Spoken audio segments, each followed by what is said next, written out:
Pizza आता खा आणि बिल अहो मेल्यानंतर भरा. हो, हा काय जोक नाही, ही खरंच अस्तित्वात असलेली स्कीम आहे.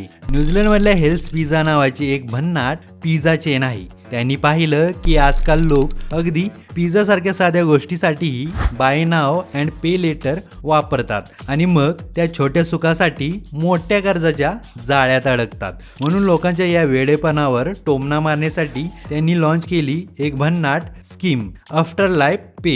म्हणजे समजा एखाद्या माणसाने पिझ्झा ऑर्डर करताना आफ्टर लाईफ पे हा जर पर्याय निवडला तर त्या पिझ्झाचं बिल त्याच्या मृत्यूनंतर त्याच्या मालमत्तेतून भरलं जाईल आणि हे सगळं अगदी कायदेशीर कागदावर सही करूनच. आता ही स्कीम जितकी विचित्र तितकीच लिमिटेड होती. न्यूझीलंडमधल्या 666 आणि ऑस्ट्रेलियामधल्या 666च लोकांना ती ऑफर करण्यात आली. एवढंच नव्हे तर तिथल्या पिझ्झांची नावे त्यांनी लस्ट, ग्रीड, एनवे अशी ठेवली, म्हणजेच पापांवर आधारित पिझ्झा. आता ही स्कीम जर भारतात असती तर तुम्ही काय केलं असतं ते कमेंट सेक्शनमध्ये नक्की कळवा.